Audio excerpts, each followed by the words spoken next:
함께하며 여러분의 내일을 응원합니다.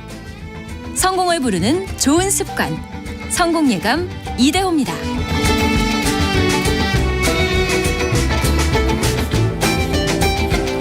자, 성공예감 이대호입니다. 2부의 문을 열겠습니다. 오늘 경제상식 퀴즈, 정답은 월세였습니다. 월세. 많은 분들이 보내주셨는데요.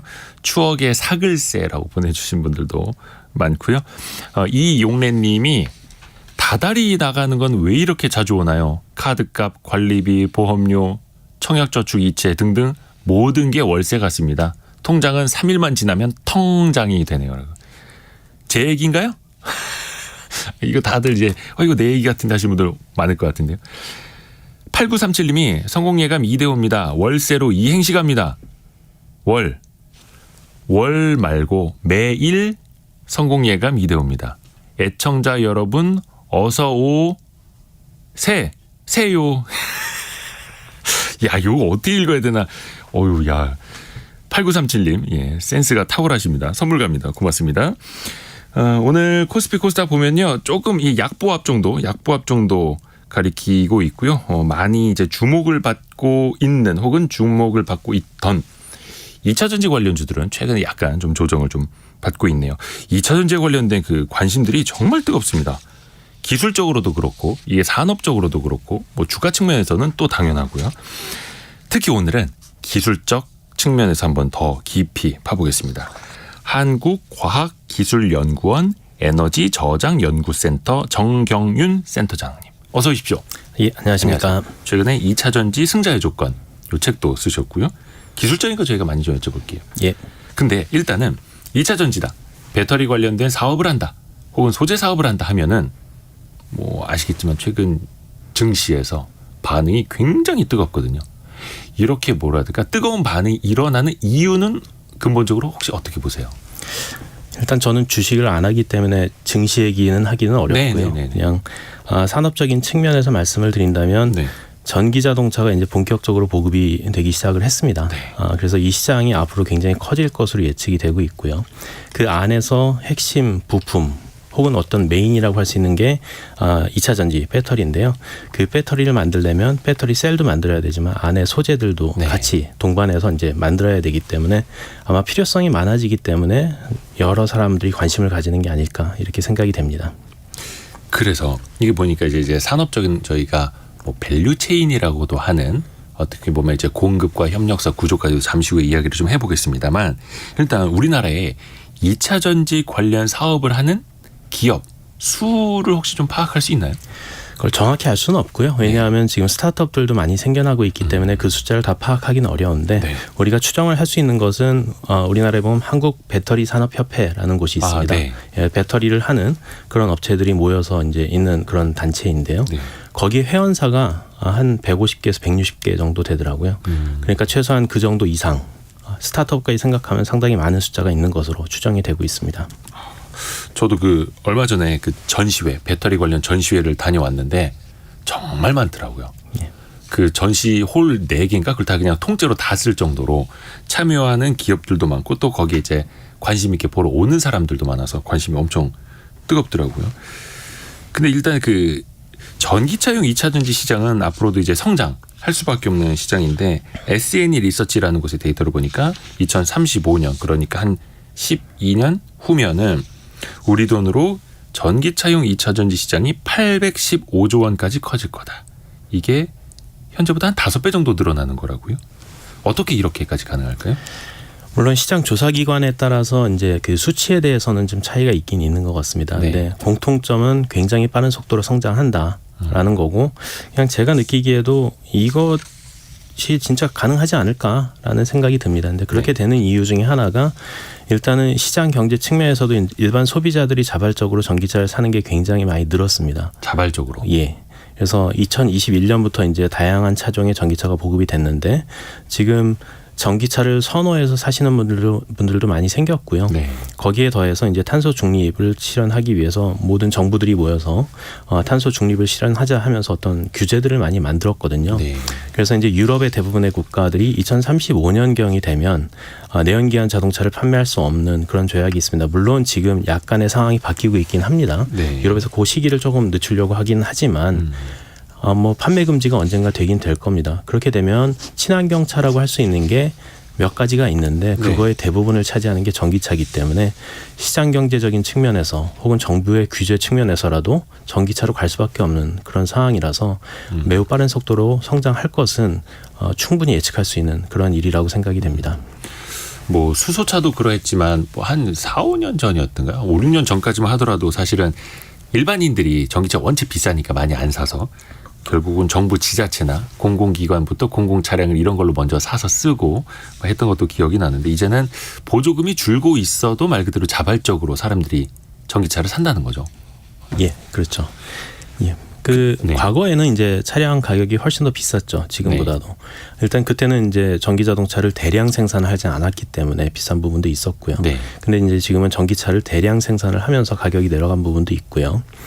거기에 더해서 배터리 가격도 놀랍게도 더 내려가고 있습니다. 과거에 상당히 많이 내려왔는데 지금도 좀 더 내려가고 있어서 네. 이제 소비자들이 좀 구매할 수 있는 수준까지 어느 정도 내려와 있지 않나 이렇게 생각이 됩니다. 근데 저도 몰랐는데 이게 리튬 이온 전지가 이게 뭐라 해야 되나 좀 상용화된 지가 30년이 넘었어요? 1991년도에 처음 상용화됐으니까 지금 30년 조금 넘었네요. 예. 벌써 그렇게 됐네요. 근데 이제 조금씩 사용처는 늘어왔겠습니다만 최근에 보면은 이게 우리 일상에서 정말 많이 볼 수가 있겠고 대형화가 되고 있지 않습니까? 갑자기 이렇게 뭐 어떤 속도나 규모 측면에서 빠르게 발전한 배경은 어떻게 볼 수 있을까요? 전지 기술이 급격하게 발전을 했다기보다는 지속적으로 발전을 해왔습니다. 꾸준히. 기술은. 전지 기술은.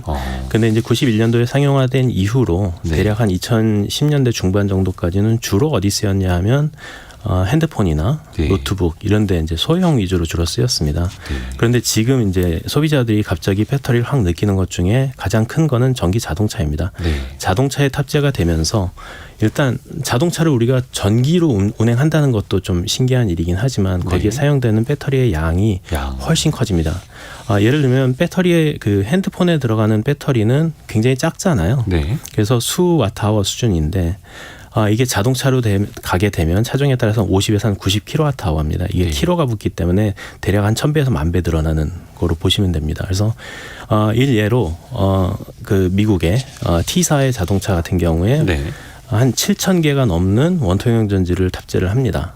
우리 노트북에 들어가는 게 뭐 몇 개 안 들어가거든요. 그러니까 네. 상당히 많은 양의 배터리를 탑재하면서 그렇게 이제 많은 양의 배터리가 소비가 되니까 이 산업도 그거에 비례해서 갑자기 급격하게 커지고 그래서 많은 사람들이 아시게 된 것 같습니다. 양적으로 확실히 많이 커질 수밖에 없는 거고 예전에는 뭐 전동 공구라든지 이런 데 많이 쓰였던 원통형 배터리도 이제는 자동차에 수천 개가 실리는 거고 네. 정말 대단한데요. 근데 이제 리튬 이온 전지 그 전에 아마 그 니켈 무슨 전지죠? 뭐 니켈 방식의 이런 것도 많았지 않습니까? 니켈 MH 전지가 좀 네. 더 최신 거고요. 그 이전에 니켈 카드뮴 전지가 있었죠. 니켈 카드뮴. 예. 그러다가 이제 리튬 이온으로 많이 전환이 되고 있는 거고 이게 어디부터 어디까지 쓰인다라고 뭐 제품별로 좀 나눠볼 수 있을까요? 제품별로 나눈다면 리튬이온 전지는 지금 얘기를 한다면 모든 곳에 쓰인다라고 얘기를 해야 될 것 같고요. 예. 니켈 카드뮴 전지나 니켈 MH 전지 뭐 유사한 형태인데 네. 이제 카드뮴이 독성이 있기 때문에 MH로 이제 대체를 한 건데요. 네. 그러한 전지들은 과거에는 우리 집에서 쓰는 무선 전화기, 무선 전화기. 예, 집에서 쓰는 무선 오랜만에 전화기나 들어봅니다. 예, 뭐 기억하시겠지만 네. 뭐 우리 워크맨이라고 하는 네네네. 그 들고 다니면서 음악 그렇죠, 듣는 그렇죠. 그런 기기들에 이제 주로 쓰였었습니다. 근데 이게 리튬이온으로 넘어오면서 얘가 이제 그 기존의 니켈 MH 전지나 이런 거에 비해서 에너지 밀도나 이런 게 높기 때문에 효용성이 더 상당히 많이 늘어난 거고요. 네. 근데 우리가 지금 잘 인지하고 못하고 있는 2차 전지 중에 하나가 또 납축 전지가 있습니다. 납축 전지요? 예. 네. 실제로 몇 년 전까지만 해도 한 5년 전, 한 10년 전까지만 해도 전 세계 2차 전지 시장 규모에서 납축 전지가 더 컸습니다. 예. 대부분의 사람들이 하나씩 가지고 있죠. 차에 내연기관 자동차에 탑재되어 있는 배터리가 납축 전지거든요. 그것도 2차 전지로 볼 수 있나요? 2차 전지입니다. 그게 최초의 2차 전지입니다. 그럼 계속해서 자동차 제너레이터를 돌려서 계속 충전을 하니까 2차 전지인 거예요? 예, 그렇죠. 자동차 제너레이터를 통해서 충전을 하고 뭐 전조등을 켜거나 네. 뭐 시동 걸거나 할 때 쓰는. 네. 그래서 걔네들의 특성은 용량이 큰 게 필요하지는 않지만 신뢰성이 굉장히 중요하죠. 항상 시동이 걸려야 되니까. 네네네. 예. 납축전지 이것도 오랜만에 들어보는데 이거는 항상 보통 수명이 3년이어서 예. 네. 주기적으로 갈아줘야 됩니다. 어느 날 겨울에 시동 안 걸리면은 보험사 부르게 되는 그 납축전지. 예. 그때 한 번씩 이거 열어보게 되죠. 아하. 근데 모르겠습니다. 납축전지는 뭐 앞으로 전기차 시대에도 조금씩은 쓰인다고는 또 하고. 좀 쓰이고 있는 것 같아요. 네네. 그래서 실제로 전기 자동차는 리튬이온이 메인이긴 하지만 네. 이제 그 자동차 구동을 하기 위한 전압은 굉장히 높거든요. 근데 전장품에 사용되는 네. 그 전기 장치에 사용되는 전압은 낮기 때문에 실제로 T사의 자동차 전기차에도 납축전지는 과거엔 들어가 네. 있었습니다. 지금 빼내는지는 모르겠는데 예. 그래서 그러니까 예. 모터를 돌리는 힘과 뭐 오디오라든지 와이퍼 돌리고 이런 힘을 좀 나눠서 예. 써야 될 필요도 있어서 재밌습니다.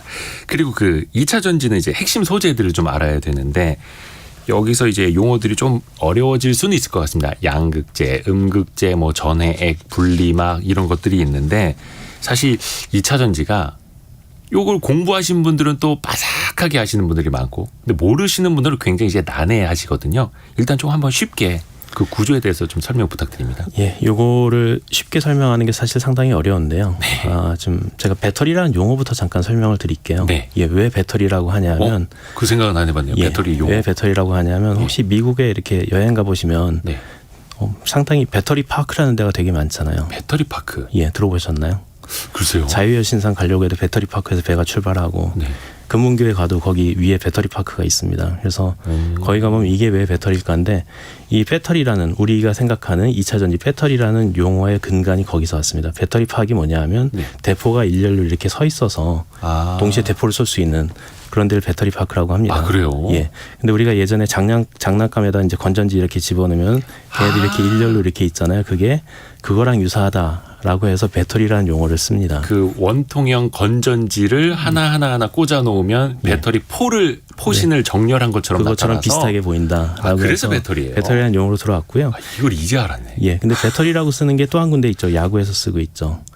투수와 포수를 배터리라고 하잖아요. 그쵸. 예. 그거의 용어는 이제 그 야구단에서의 주화력이다라는 의미로 배터리라고 씁니다. 그래서 제가 야구를 비유를 들어서 양극 전해질 분리막을 예를 든다면 공이 리튬 이온입니다. 네. 그러면 공을 투수가 포수한테 던졌다. 포수가 다시 그 투수한테 주잖아요. 네. 그러면 투수가 포수한테 던지는 걸 충전.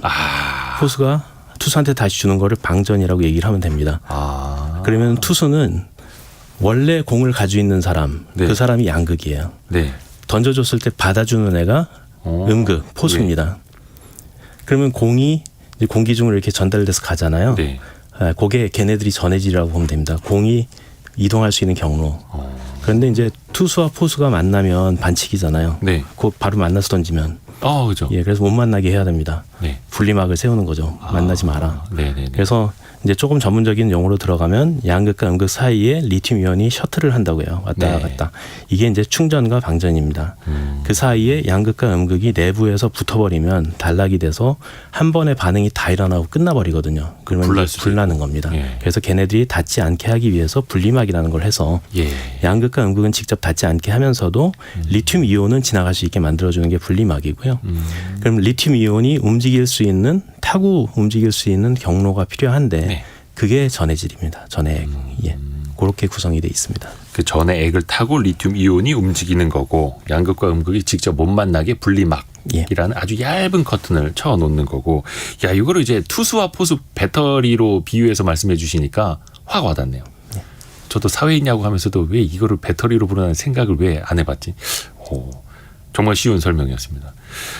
근데 요거를 이제 어떤 구성 뭔가 그 외형적인 걸로 보면 배터리도 셀, 모듈, 팩 단위로 나뉘지 않습니까? 대부분 이제 전기차에 들어갈 때 그렇게 들어가는데 요것도 좀 쉽게 설명 부탁드립니다. 셀 혹은 뭐 저희가 단위셀이라고 표현을 합니다. 네. 셀이라고 하면 우리가 이제 마트에 가서 배터리 사면 네. 이렇게 원통형으로 하나 있는 거. 걔를 셀이라고 합니다. 셀. 최소 단위라고 합니다. 근데 이제 우리가 좀 높은 전압을 쓰거나 많은 용량을 쓰려면 그거 하나 갖고 쓸 수는 없기 때문에 몇 개를 좀 연결을 해요. 그래서 그 몇 개 한 10몇 개 정도 연결해서 걔에 대해서 이 셀들을 컨트롤할 수 있는 어떤 그 PCS나 뭐 이런 컨트롤할 수 있는 유닛을 붙인 걸 모듈이라고 하고요. 네.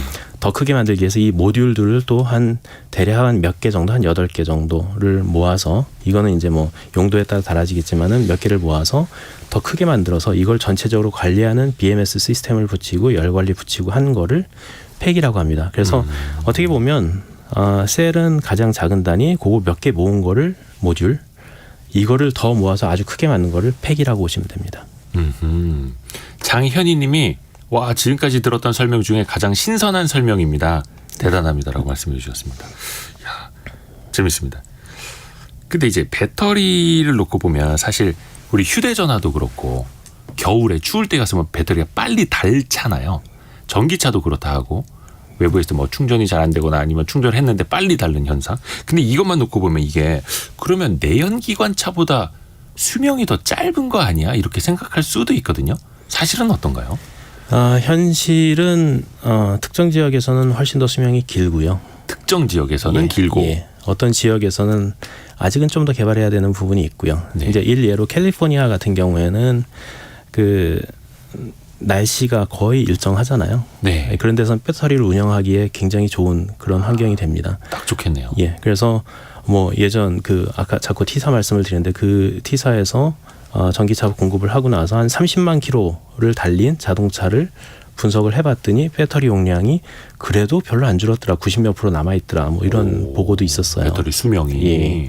그래서 30만 킬로면 사실 엄청나게 달린 거잖아요. 네. 예. 그래서 그렇죠. 그런 보고도 있었는데 이게 이제 추운 날씨로 그러니까 날씨의 변동 폭이 큰 데로 가게 되면 이게 조금 수명이 좀 줄어듭니다. 그래서 물론 과거에는 많이 안 좋았지만 지금은 굉장히 많이 좋아졌어요. 하지만 지금 저희가 뭐 자동차를 꼭 날씨 좋은 데만 파는 건 아니고 지금 그렇죠. 굉장히 춥고 더운 데도 팔기 때문에 아프리카도 팔아야 되잖아요. 네. 그다음 아주 추운 데도 팔아야 되고 그래서 이제 그런 부분에서는 조금 더 개선을 해야 될 그런 여지는 지금 있는 상태인데 뭐 지금도 내연기관 자동차랑 거의 유사하게는 수명이 가지 않을까라고 생각이 됩니다. 예. 근데 날씨 좋은 데서는 또 평균 기온이 거의 일정한 데서는 30만 킬로를 타도 괜찮다. 내연기관차 사실 30만 킬로는 택시 아니고서는 좀 그렇죠? 쉽지가 않은데요. 그러면 일반적으로 이제 전기차를 갖고 계시는 분들, 타고 계시는 분들 입장에서 그래도 이제 오래 타고 싶고 배터리 수명이 좀 오래 갔으면 하는데 배터리 수명을 좀 오래 연장시킬 수 있는 뭐 방법이나 팁 같은 게 있습니까? 뭐 소비자께서 직접 하실 거는 많지는 않을 것 같습니다. 네. 그건 이제 자동차 제작사, 배터리 제조사에서 이미 BMS나 이런 걸 통해서 어느 정도 제어를 해놓긴 한데요. 네. 근데 그냥 일반적인 특성을 가지고 말씀드린다면 급속 충전보다는 완속 충전을 하시는 게 좋을 것 같고요. 급속보다는 완속, 천천히 충전하는 예, 천천히 충전하는 게 좋습니다. 아, 그래요? 예, 배터리한테 무리를 안 주고 충전을 하는 거기 때문에 예, 완속 충전을 하시는 게 조금이나마 조금 더 배터리에 무리가 덜 가게 할 수 있는 방법인 것 같아요. 급속 충전을 하면은 배터리가 좀 놀라나요? 아무래도 그 내부에서 이온의 이동이 빨라져야 되기 때문에 네. 양극 은극에서 이걸 받아들이는 거를 충분히 못하는 경우가 있어요. 그래서 좀 퇴화가 되는 그런 경우가 생길 수는 있습니다. 근데 물론 지금 시장에 나와 있는 급속 충전 하셔도 되는데 네네네. 선택을 하실 수 있다면 완속 충전을 하는 게 조금 더 조금이라도 수명 제가 오래 늘리려면 말씀드린 대로 소비자들께서 직접 하실 거는 많지는 않은데요. 그 그거는 중에서 할 수 있다면. 제작사들이 알아서 하는 일인데 선택할 수 있다면 완속 충전이 조금 낫습니다. 예. 이 대목에서 혹시 우리는 이제 거의 스마트폰 하루에 최소 한 번 이상씩 다 충전하시는데 요즘에는 거의 급속 충전기가 대세 아닙니까? 이거는 어떤가요? 수명 측면에서? 예, 스마트폰은 급속 충전하셔도 될 것 같습니다. 어차피 그래요? 2년이면 바꾸시기 때문에 반전인데요? 예. 네. 그렇군요. 그래서 이것도 이제 배터리 수명이 또 오래 쓰다 보면 한 2, 3년 쓰다 보면 조금 빨리 닳는다라는 걸 체감하게 되잖아요. 그건 어쩔 수 없는 건가요? 배터리 자체에 대해서? 배터리는 쓰다 보면 이제 수명이 줄어들게 돼 있습니다. 그러니까 이제 용량이 줄어듭니다. 수명이라고 표현을 하는데 네. 처음에 딱 제조됐을 때 만약에 100%를 쓸 수 있었다면 네. 얘가 이제 쓰면 쓸수록 조금씩 쓸 수 있는 양이 줄어들게 됩니다. 그래서 어쩔 수 없이 이제 소비자 입장에서는 사용 시간이 줄어드는 거로 느낄 수밖에 없고요. 네. 그래서 보통 타겟팅 하는 게 이제 우리가 생각하는 어떤 사용 기간이 있잖아요. 핸드폰 같은 경우 2, 3년, 자동차는 한 10년 뭐 이렇게 생각하는데 그렇게 됐을 때 한 80% 정도 수준까지 쓸 수 있게 보통 그렇게 설계를 하는 것으로 알고 있습니다. 아니 그래서 휴대전화 자체는 안 바꾸고 배터리만 바꿔서 쓰고 싶어도 또 모델에 따라서 배터리가 액정하고 붙어 있는 것도 있대요. 그래서 수리비가 굉장히 많이 나오기도 하고. 그런 경우도 있더라고요. 옛날에 그냥 탈착식 해서 추가 배터리만 사면 됐는데 요즘에는 그것도 쉽지가 않더라고요. 이제 전기차는 이제 가장 많이 요즘에 우려를 사고 있는 게 배터리 화재 아닙니까? 화재. 이게 왜 전기차가 화재에 취약할 수밖에 없을지 어떤 좀 구조적인 좀 이유를 알려주실 수 있을까요? 기본적으로는 일단 많은 기업들에서 안전성을 높이기 위해서 노력을 하고 있고 네. 안전성이 많이 확보가 돼 있는 상태이고요. 네. 실제 통계를 보면 내연기관 자동차보다 전기자동차가 화재가 덜 납니다. 내연기관 자동차가 실제 화재 비율은 더 높아요. 네. 근데 이제 불을 끄는 게 조금 어렵고 그다음 불이 조금 급격하게 크게 나는 그런 경향이 있어서 이제 그런 것들을 안전하게 하려고 네. 하는 노력을 많이 하고 있고 많이 안전해졌다는 전제를 깔고 왜 불이 나는지를 말씀을 드리면 배터리는 안쪽에 이제 전해액이 사용되고 있는데 유기용매 전해액이라는 게 사용이 됩니다. 근데 걔가 불이 붙을 수 있는 소재예요. 그러다 보니까 이제 이게 좀 약간 사고 상황이 생기거나 뭔가 문제가 있을 때 걔한테 불이 붙을 수 있는 그런 가능성이 있습니다. 근데 또 이제 중요한 게 화재가 났을 때 빨리 끌 수 있으면 다행인데 열 폭주 현상이라고도 하죠. 리튬이온 배터리가 물 속에서도 거의 불이 잘 안 꺼진다고 그 불꽃이. 그래서 보니까 소방서에서도 이 전기차 한 대를 끄는데 드는 물의 양이 소방서 하나에서 한 달 동안 쓸 수 있는 양을 부어야 하는 경우도 있다고 합니다. 이거 왜 이렇게 불이 안 꺼지는 거예요? 일단 배터리 내부 구조를 보시게 되면 양극, 음극, 분리막이 이렇게 층층이 쌓여 있는 구조입니다. 네. 그래서 밖에서 불을 쏴도 예. 물을 쏴도 이 내부에 침투되기가 어려운 그런 구조 있고요. 예전에 네. 우리 그 남대문에 불 났을 때 네. 열심히 물 뿌렸는데 기와가 이렇게 있고 뭐 처마가 겹겹이 있어서 안쪽에 물이 침투 안 한다 그런 얘기 했잖아요. 네. 그거랑 유사한 상황이라고 보시면 될 것 같고요.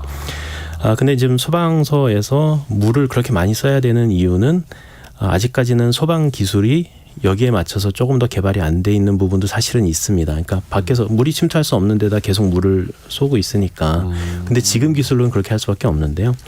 근데 이제 독일이나 이런 데는 어떤 식으로 하냐면 전기차가 불이 나면 네. 물을 실은 컨테이너가 와서 얘를 아예 들어서 거기다 집어넣습니다. 예. 그래서 그런 식으로 불 붙은 차를요? 예. 그러니까 사람이 드는 건 아니고요. 크레인 같은 거 기중기 같은 거로 들어가지고 들어서 그냥. 거기다 이제 물 속에 집어 넣어버리죠. 뭐 차는 뭐 끝나는 거겠지만. 그래서 우리나라에서도 그 소방청인가요? 지금 그런 네. 데 많이 개발을 하고 있고 기업들에서도 개발하고 있는데 우리나라 같은 경우에는 차 주위에 펜스 치고 바닥 깔고 물 채우는 기술도 개발을 하고 있고요. 그렇더라고요. 그러니까 예. 임시 수영장처럼 그 주변을 둘러가지고 물로 그냥 담가버리는. 예. 그런 식으로 이제 지금 현재 기술로서는 배터리에 불을 끌려면 물에 담가버리는 게 현재로서는 좀 더 효율적인 것 같고요. 앞으로 소방 기술이 더 개발된다면 좀 더 쉽게 불을 끌 수 있는 그런 방향으로 가지 않을까 생각이 됩니다.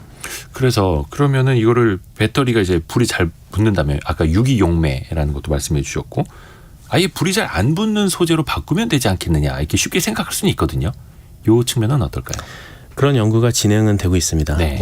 이제 많이들 들어보셨겠지만 이제 전고체 전지라는 게 그건데요. 전고체. 예. 그래서 이제 그 불이 붙는 유기용매를 불이 안 붙는 고체로 바꿔버리자라는 개념에서 시작이 됐습니다. 그래서 이제 과거에 이제 고체에도 이온이 이동한다는 그런 개념이 처음으로 발견이 되면서 이렇게 연구를 하고 있는데, 네.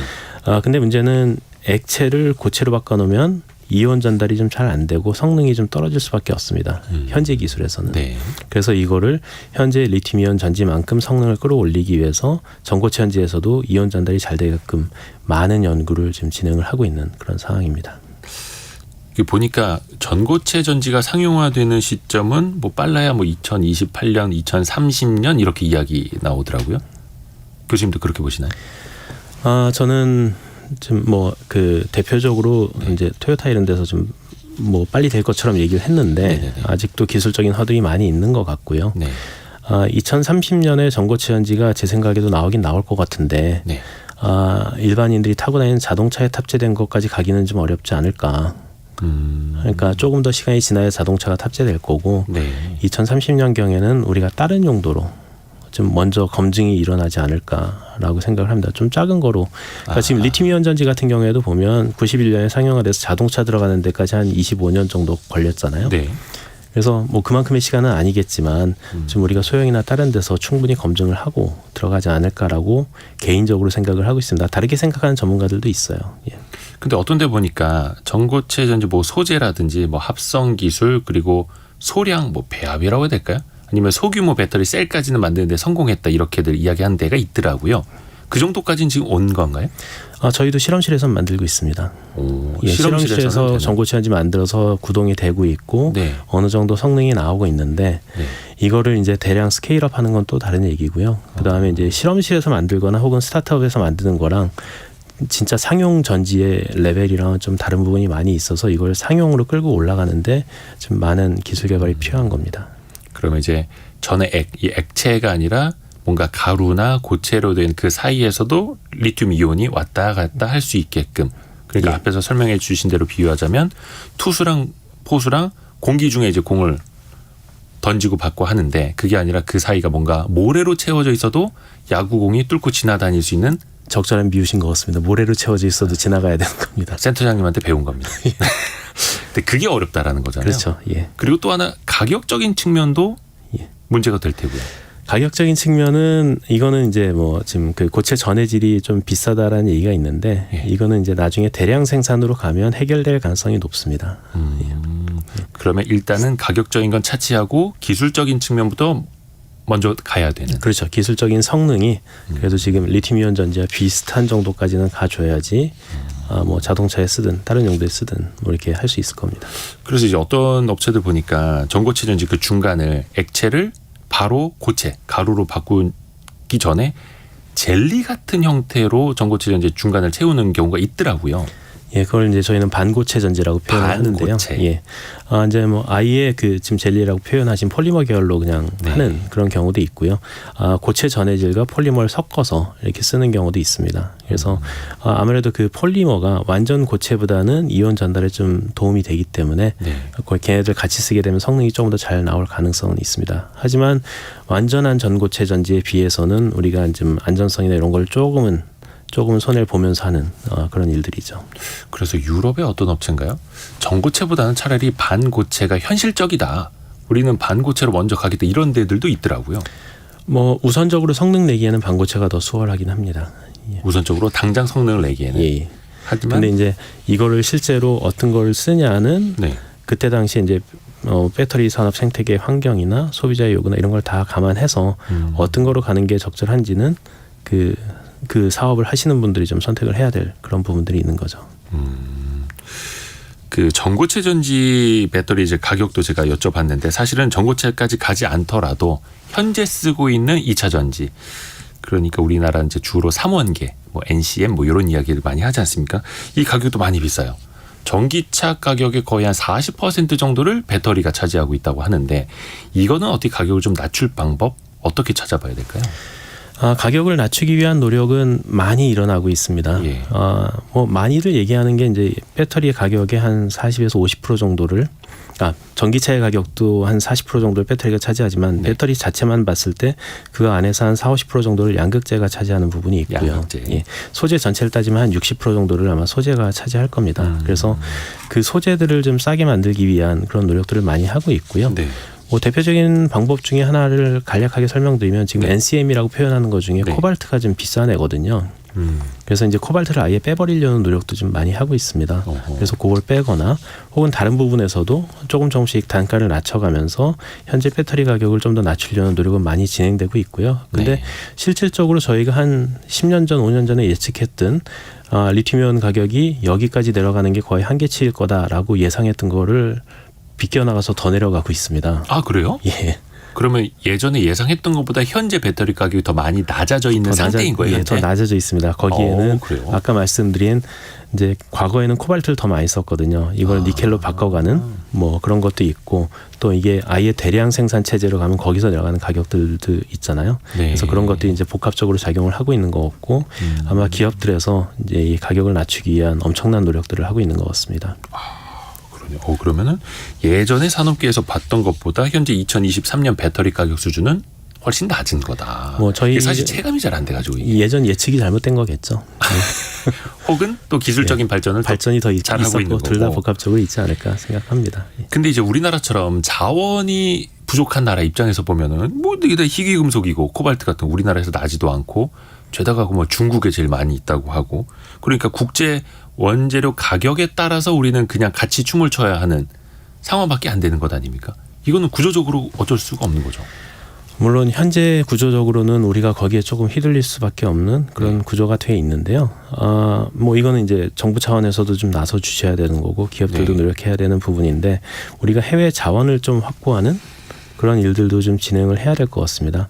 뭐 대표적인 예로 뭐 몇 년 전에 우리 기업이 이제 그 아르헨티나의 염호를 인수해서 네. 이게 아마 내년인가 후년부터 아마 생산이 되기 시작할 거예요. 그런데 이제 그 기업뿐만 아니고 다른 기업들에서도 좀 그런 움직임을 하면서 리튬이온 전지에 들어가는 핵심 소재에 대해서는 그런 광산을 매입하는 일들을 좀 다 해주면 어떨까라는 생각을 하고 있고요. 거기에 더해서 아까도 말씀드렸지만 코발트 양을 줄이거나 하는 그런 방법으로 기술적인 방법으로도 양을 줄일 수도 있고요. 또 하나는 배터리 시스템을 좀 다변화하는 방법도 있습니다. 그래서 여러 가지 배터리를 쓰면서 좀 특정 원자재에 좀 의존하는 거를 좀 경감시키는 그런 노력도 좀 많이 필요하다라고 생각이 됩니다. 사실 이제 마음 같아서는 해외에 있는 뭐 리튬 광산이라든지 니켈 광산, 코발트 광산 많이 매입하면 좋겠지만 그 나라에서 그게 쉽게 팔 리도 없고 또 그게 매장량이라든지 이거 확인하기도 사실은 쉽지가 않고 그래서 예전에 뭐 우리나라도 자원 외교 이런 거 많이 했다가 된통 또 당한 것도 있고 이게 사실은 쉽지는 않은 거죠. 상당히 어려운 일이죠. 예. 지금 리튬 광산을 매입하긴 했는데 이제 그 나라들에서도 리튬의 중요성을 이제 인지를 하면서 네. 국유화 움직임도 있어요. 국유화. 예. 그래서 이제 실제 국유화를 선언한 나라도 있고요. 멕시코 같은 경우 아마 그런 것 같습니다. 선언한 나라도 있고 나머지 나라들도 좀 그런 얘기를 하고 있고 네. 또 재밌는 거는 그 나라들이 이제 이 리튬의 중요성을 아니까 약간 단체를 결성하려는 움직임도 있는 것 같습니다. 그러니까 마치 석유의 오펙이 있듯이 예. 그런 카르텔을 형성하려는 거죠. 그런 거죠. 예. 리튬 카르텔 이런 거. 뭐 그것까지 잘 모르겠는데 하여튼 예. 근데 사실 이게 우리나라 입장에서 결코 반가운 이야기는 결코 아니죠. 항상 뭐 여러 가지 그 도전은 항상 오고 있고요. 네. 그것들을 이쪽 2차전지 업계에 있는 분들, 기업들 그리고 정부가 나서서 같이 지금 해결을 해 나가고 있는 그런 상황입니다. 그렇죠. 그래서 기업만으로도 안 되고 정부만으로도 안 되고 정부와 기업이 함께 예. 해야 되는 거고. 근데 이제 각 국의 움직임들을 보면 심상치가 않아요. 안 그래도 이제 뭐 트럼프 대통령 때부터 보호무역주의로 많이 가고 있었는데 이번에도 최근에 이제 미국에서 나온 거 보면 인플레이션 감축법 IRA라고 하는 거. 이름만 인플레이션 감축법이지 어떻게 보면 이제 보호무역 장벽 더 세우는 거고 공장 지을 거면 미국 땅으로 들여와라. 이런 거 아닙니까? 근데 거기 맞서서 유럽은 CRMA 이게 아마 핵심 광물 자원법 핵심 아마 원자재법. 핵심 원자재법 예. 여기도 비슷한 거죠. 유럽 땅으로 가져와라. 아니면은 뭐 중국이라든지 외국 의존도를 낮추겠다. 세금을 동원해서 이런 거지 않습니까? 우리는 그럼 여기에서 어떻게 대응을 해야 될지 이게 참 어렵던데요. 이게 좀 어떻게 보면 기회고 어떻게 보면 위기인 그런 예. 상황입니다. 일단 지금 당장에는 위기라고 하려나 우리가 좀 해결해야 될 일들이 많아진 그런 상황이긴 한데 네. 잘 활용하면 기회가 될 수도 있는 그런 상황인 것 같아요. 인플레이션 감축법 같은 경우에는 거기 우려 단체 뭐 이런 표현들이 많이 나오거든요. 네. 근데 이제 그 우려 단체가 결국에 중국 기업들을 지칭을 하는 것 같아요. 그래서 이제 중국 기업들이 미국과 연결된데 이제 진출하기 어려워지는 그런 부분들이 있습니다. 우리 입장에선 보면 그러면 중국을 배제하면 2차 전지 쪽에서는 선택할 수 있는 데가 한국과 일본인데 한국과 일본 중에서는 우리나라가 좀 더 경쟁력을 현재로서는 가지고 있기 때문에 우리한테는 좀 더 기회가 될 수도 있습니다. 그래서 잘 활용을 해야 되고요. CRMA 같은 경우에는 유럽의 자원을 쓰고 뭐 하라는 얘기거든요. 네. 그러면은 우리가 지금의 원료를 상당 부분을 중국에 의존하고 있는데 이걸 좀 유럽 쪽도 하고 뭐 이렇게 다변화해야 된다는 얘기입니다. 그래서 뭐 안 할 수 없는 거고 해야 되는 일이고 그래서 좀 잘 대응을 한다면 그러면은 우리한테 좀 기회가 올 수 있지 않을까. 하지만 면밀히 검토하고 굉장히 잘 전략을 짜야 되는 거로 이렇게 좀 판단이 됩니다. 8784님께서 보내주신 의견이 있는데요. 2차 전지의 가장 큰 문제는 희귀 금속을 캐기 위해서 환경 파괴 논란이 뒤따를 수밖에 없다는 점인 것 같습니다. 과연 환경 논란이 되지 않을 정도로 기술 발전이 가능할까요? 라고 질문 주셨는데요. 아마 환경 파괴라고 얘기를 하시는 게 이제 원료를 캐내고 얘를 이제 선처리를 하거든요. 정제해야 되죠. 정제해야죠. 정제를 하는데 그 과정에서 이제 온실가스가 많이 배출이 됩니다. 그래서 그 부분을 낮추기 위한 연구들을 많이 하고 있어요. 그래서 네. 이제 이 정제를 할 때도 온실가스가 배출이 안 되는 공정 이런 것들을 좀 개발하려고 노력을 하고 있고요. 그래서 뭐 이런 각각의 단계에서 원료에서 정제하고 얘를 전구체를 만들고 이제 뭐 소재를 만드는 데까지 가는데 그 과정에서 온실가스 양을 줄이기 위한 그런 공정을 개발하기 위한 노력들을 많이 하고 있습니다. 그래서 기존에도 무슨 뭐 칠레에서 캔 리튬이나 이런 것도 정제하려면 중국으로 많이 가져가서, 왜냐하면 중국은 뭐라 해야 되나 좀 환경보호 인식이 좀 그러니까, 그래서 중국의 비중이 높을 수밖에 없는 거. 이걸 그럼 다른 나라에서 자기네 땅에서 정제하려면 자기네 땅에 좀 오염되고 화학물질 많이 쓰는 것도 감내를 해야 되는데 과연 그걸 할 수 있을 것이냐, 또 이 선택의 문제에 놓이지 않습니까? 지금 그 아르헨티나 광산에서 이제 캐낸 게 아니, 광산이 아니죠. 염호에서 추출한 리튬을 몇 년 후에는 이게 광양으로 옵니다. 그래서 네. 광양에서 정제를 하는데 아마 그 기업에서 좀 온실가스를 줄일 수 있는 그런 공정들을 개발을 하고 있는 것 같아요. 그래서 뭐 좀 이렇게 표현하는 게 맞는지 모르겠지만 중국에서는 약간 좀 환경을 좀 덜 신경 쓰잖아요. 그래서 네. 아마 똑같은 방법을 하지는 않을 겁니다. 이게 과거에는 그런 밸류 체인이나 뭐 이런 서플라이 체인이 그렇게 구성이 돼 있었지만 네. 그리고 과거에는 온실가스를 아주 신경을 안 썼지 많이 지금처럼 많이 신경 안 썼지만 지금은 더 신경을 많이 쓰고 다변화하기 위해서는 그러한 공정 개발하면서 좀 저감하려는 그런 노력들이 좀 많이 진행되고 있습니다. 배터리 자체의 제조 기술뿐만이 아니라 원자재를 가공하는데도 환경을 지키는 기술도 같이 이제 계속 개발이 돼야 되는 거고요. 예. 근데 이제 지금도 계산을 해 보면 네.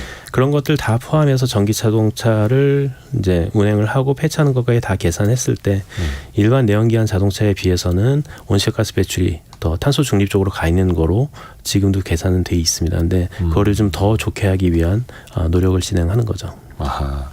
그리고 또 하나, 이제 폐 배터리, 물론 아직까지는 이게 많이 나오지는 않았습니다만 전기차가 많아지고 주행거리가 길어지고 폐차할수록 폐 배터리도 이제 기하급수적으로 나오지 않겠습니까? 이것도 이제 환경적으로 문제가 될 텐데 이건 이제 어떻게 우리가 활용해야 될까요?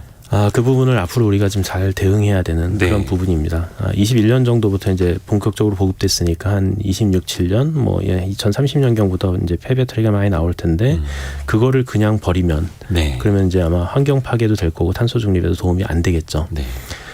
그런데 이제 전기차에서 나오는 배터리가 사실은 완전히 망가진 그런 배터리는 아닙니다. 대략 한 80% 수준으로 내려가 있는 거거든요. 네. 그래서 일단은 재사용을 고려를 하고 있습니다. 재사용이라고 하면 이 배터리의 상태를 진단을 해서 얘를 다른 용도로 다시 쓰는 거예요. 네. 그러니까 자동차에서는 못 쓰지만 이걸 ESS로 가져가면 또 쓸 수가 있습니다. 그래서 네. 에너지 저장 장치. 그렇죠. 네. 예. 그래서 거기에서 이제 충분히 좀 쓰다가 얘가 완전히 망가지면 얘는 쓰레기가 아니고 도시 광산입니다. 그 안에서 이제 리튬이나 코발트나 니켈을 다시 추출을 해내는 다시 거죠. 뽑아내는. 예. 그래서 이제 그레이드가 높은 놈들은 다시 그 배터리 만드는 데 쓰고요. 네. 혹시나 그레이드가 낮은 거는 다른 산업에서 쓰고 이런 식으로 좀 하려고 노력을 하고 있습니다. 순도가 높은 건 자동차 쪽으로, 순도 낮은 건 뭐 장난감용 전지나 아니요. 이런 데도 넣고 뭐. 배터리는 좀 약간 순도가 높은 것들이 들어가야 되는데 뭐 만약에 이제 니켈 같은 경우에 순도가 살짝 낮아도 스테인리스 스틸 만들거나 하는 데 쓸 수 있거든요. 네. 예. 그래서 뭐 그런 식으로 재활용을 많이 좀 고려를 하고 있습니다. 그리고 요거 마지막 질문 좀 짧게 부탁드릴게요. 책에 보니까 나중에 전쟁터에서 총알 대신에 배터리를 찾게 될 거다라는 대목이 있더라고요. 예. 이게 어떤 뜻입니까? 이게 이제 현대 전투, 현대 군대는 약간 전자전이잖아요. 그래서 이제 병사들이 몸에 휴대용 전자기기를 많이 들고 다닐 텐데, 네. 예를 들어서 그 적외선으로 볼 수 있는 투시경이든 뭐 이런 것들이 있는데, 걔네들이 전부 다 전원이 있어야 돼요. 그걸 콘센트에 꼽아놓고 줄 끌고 가면서 갈 수는 없는 그렇죠, 거고, 그렇죠. 그러니까 이제 배터리를 달고 가야 되잖아요. 네. 그러면 그 배터리의 성능이 전투력에 영향을 줄 겁니다. 네. 그래서 나중에 가면 좋은 배터리를 군인들이 찾지 않을까, 그런 의미에서 이런 용도도 있지 않을까라고 써놓은 거고, 또 일부 진짜 그렇게 되고 있습니다. 그래서 그런 부분들에는 뭐 리튬이온 전지도 있겠지만 나중에 이제 저희가 차세대 전지라고 표현하는 것들을 많이 개발하고 있는데 그런 것들도 좀 적용될 수 있지 않을까, 뭐 이렇게 좀 생각을 하고 있습니다. 산업적인 측면뿐만이 아니라 사실은 또 이게 안보랑 또 직결될 수밖에 없는 거고. 야, 오늘 정말 그 청취자분들의 반응도 너무 좋고요. 정말 그 재미있게 이 산업 이야기, 기술 이야기를 들은 것 같습니다. 오늘 한국과학기술연구원 에너지저장연구센터의 정경윤 센터장 함께했습니다. 고맙습니다. 예, 감사합니다. 네, 감사합니다. 라디오 정보센터 뉴스 듣고 오겠습니다. 기획재정부에 따르면 올해 2월 말까지 국세 수입은 54조 2천억 원으로 1년 전 같은 기간보다 15조 7천억 원 감소한 것으로 나타났습니다. 건강보험공단은 직장가입자를 대상으로 건보료 연말정산 작업을 최근 끝내고 조만간 각 사업장에 고지하기로 했습니다. 지난해의 경우 2021년도 보수가 늘어난 965만 명이 평균 20만 원씩 추가 납부했습니다. 금융감독원에 따르면 지난해 금융데이터 관련 서비스 매출액이 3조 원에 육박하며 성장세가 지속되고 있는 것으로 나타났습니다. 대한상공회의소가 최근 수출 제조기업 440곳을 조사한 결과 응답기업의 60.8%는 중국 리오프닝, 경제활동 재개가 한국 경제에 도움이 될 것이라고 응답했지만 기업의 경영실적에는 영향이 없을 것이라는 응답이 54.4%로 나타났습니다. 지금까지 라디오 정보센터 뉴스 정한나였습니다. 청취자 문자로 어떤 건전지를 사야 되냐고 막 이런 문자도 그것까지 저희가 애프터 서비스 시간에 답을 해드리기는 좀 어려울 것 같은데요. 자, 애프터 서비스 이혜리 리포터 함께합니다. 어서 오세요. 안녕하세요. 자, 첫 번째 질문은요. 네, 휴대전화 뒷번호 6859번님이 보내주셨는데요. 코인 거래는 블록체인 시스템으로 장부가 저장되는 거 아닌가요? 왜 해킹이 벌어지죠? 라고 질문을 주셨습니다. 네. 이와 관련해서 답변은 동국대학교 국제통상학과 현정환 교수에게 들어봤습니다. 네. 예를 들어서 코인을 지급 수단으로 해서 내가 어떤 물건을 샀다. 그러면은 블록체인의 분상원장에 다 저장이 되거든요. 근데 코인 자체를 사고 판다라고 하는 것은 중앙화된 거래소에서 이게 발생을 합니다. 그렇기 때문에 거래소에 대한 해킹이 발생을 하면은 내가 코인을 분실할 수도 있고 이런 상황이 발생하는 거죠. 이어서 이승교님의 질문도 있네요. 네, 금리 정책을 정할 때 미국 금리가 문제 아닌가요? 라고 질문 주셨어요. 계속해서 이 질문도 현정환 교수에게 들어봤습니다. 네. 미국 금리가 문제인 건 아니고 이제 미국 금리가 우리나라 금리보다 훨씬 더 높아진 이런 상황이 이제 문제가 되는 것이죠. 예, 그래서 지금 현재 이제 미국 금리가 우리나라 금리보다 1.75%포인트나 높아졌는데 이게 이제 무슨 얘기냐면 국내에 투자하는 것보다 미국에 투자하면 1.75%포인트 정도 투자 수익이 더 높다라고 하는 거죠. 그러면 이제 우리나라에 투자했던 외국인들이 우리나라에 투자하는 것보다 미국에 투자하는 게 수익이 더 높아지네? 그러면 이제 미국으로 투자했던 돈을 다 환수해 가는 것이죠. 네, 이런 상황이 발생을 하면은 우리나라에서 외환이 급격하게 유출이 될 수 있는 그런 상황이 발생할 수가 있습니다. 근데 지금 문제는 뭐냐면은 현재 우리나라 경상수지가 지금 2개월 연속 적자 상태예요. 이 얘기는 무역에서 우리가 그만큼 외환이 유출되고 있다는 거거든요. 예, 그래서 무역에서도 지금 돈이 유출되고 있고 그리고 금융거래 쪽에서도 이렇게 금리 역전 사태 때문에 해외로 외화가 유출이 된다 그러면은 얘는 상당히 큰 문제가 발생할 수가 있습니다. 바로 다음 질문 들어갈까요? 네, 어제 경제상식 퀴즈 정답이 신사임당이었습니다. 네. 많은 분들이 이 정답 보내주셨는데요. 뒷번호 1300번님이 궁금한 점 보내주셨습니다. 신사임당이 있는 5만 원 화폐 환수율은 어떻게 측정하나요? 라고 질문 주셨어요. 네. 그 환수율을 지난해 56.5%라고 말씀드렸는데 쉽게 말해서 한국은행이 시중에 그러니까 은행들을 통해서죠. 5만 원권을 한 10억 원어치 발행을 했을 때 네. 다시 은행들로 들어오는 돈이 얼마인가를 따져보는 거죠. 10억 원어치 발행을 했을 때 한 5억 원어치가 돌아오면 50%의 환수율이다 이렇게 보는 겁니다. 참고로 2019년에 5만 원권의 환수율이 60%대였는데 2020년에 24.2%, 21년에는 17.4%로 낮아졌었어요. 그러니까 5만 원권이 다시 은행으로 돌아오지 않고 어딘가에 쟁여 두는 것처럼 가 있었던 건데 지난해에는 다시 56.5%로 조금 더 돌기 시작했다. 이렇게 봐도 될 것 같습니다. 다음 네. 질문은요? 그 휴대전화 뒷번호 2219번님이요. 네. 요즘은 지갑을 안 들고 다니는데 언제쯤 현금 결제가 사라질까요? 글쎄요. 지금 보면은 아예 현금 없이도 불편함이 전혀 없죠. 네. 심지어 신용카드 없이 휴대전화만 들고 나가도 뭐 결제하고 어디 다니는데 문제가 없는 세상이기는 한데 그렇다고 해도 현금 결제가 완전히 사라지지는 않을 겁니다. 네. 그러면 이제 거의 뭐 정부나 중앙은행이 화폐를 없앤다라는 뜻이 되니까 화폐는 정부나 중앙은행의 권력이기도 한 거고요. 또 어떤 뭐 디지털, 모바일 이런 것들을 사용하지 못하는 계층도 네. 분명히 존재하기 때문에 그래서 특히 미국이나 뭐 노르웨이, 프랑스 이런 나라들 보면은 아예 법적으로 현금 결제를 거부할 수 없도록 이렇게 강제를 한다고도 합니다. 네. 다음 질문은요? 네, 그리고 휴대전화 뒷번호 2081번님이 질문 보내주셨는데요. 정부가 미분양에도 지원을 못하겠죠? 그럼 PF도 위험하지 않을까요? 그렇죠. 우리가 사실 미분양하면은 이제 아파트 생각을 제일 많이 하는데 PF 사업장, 프로젝트 파이낸싱이라고 해서 돈을 빌려서 사업을 하는 데들은 중소형, 그러니까 뭐 빌라 같은 건물을 짓는 것부터 크게는 산업단지, 도시형 산업단지 짓는 것까지 굉장히 다양합니다. 그런데 이게 뭐 아파트형 공장이라든지 이런 것들이 분양이 잘 돼야 돈이 도는데 분양이 안 되면 당연히 돈이 회수가 되지 않고 이 사업장은 이자 부담만 커지가 되고 또 이자도 원금도 제대로 못 갚으면 또 이게 만기가 굉장히 짧거든요. 한 달짜리 3개월짜리 이런 것들이 한번 터지면 이제 금융사의 부실로 이어지는 건데 그래서 이제 근본적으로 정부가 연체율이라든지 이런 것들 계속 모니터링을 하고 있고 다만 정부에서 봤을 때도 아직 위험한 수준은 아니다라는 게 정부의 거의 실시간 진단이기도 합니다. 네. 그리고 그 마지막 질문이 9724번님이 국민연금 이미 가입 중인데 120개월 냈으면 중단해도 될까요? 라고 질문을 해주셨어요. 네, 이거 이혜리 리포터가 직접 알아보셨다고요? 네, 이 임의 가입은 본인의 희망에 따라서 국민연금에 가입해서 납부를 하는 건데 이 납부 중단을 희망하면 임의 가입자 탈퇴 신고라는 걸 해야 합니다. 그래서 보통은 이제 뭐 국민연금공단 콜센터 국번 없이 1355번으로 상담을 하시거나 네. 아니면 방문을 하셔서 그 신고를 하셔도 되고요. 또는 홈페이지에 들어가셔서 네. 그걸 통해서 이제 탈퇴 신고를 하시면 되는데요. 이 사업장 가입자와 지역 가입자의 경우에는 국민연금 의무가입을 전제로 하는 자격이라서 납부 중단을 위해서 납부 예외 신청이라는 걸 또 할 수가 있습니다.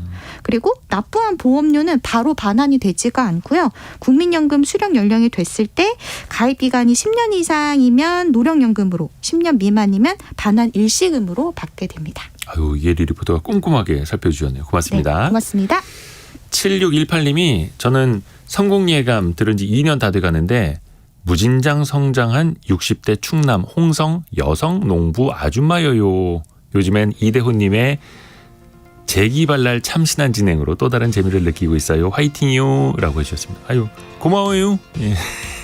농사일 하시면서도 들으실 때 귀에 쏙쏙 들어오게끔 저희가 더 열심히 하겠습니다. 성공예감 이대호입니다. 내일 다시 돌아올게요. 성공예감은 오늘도 여러분을 응원합니다.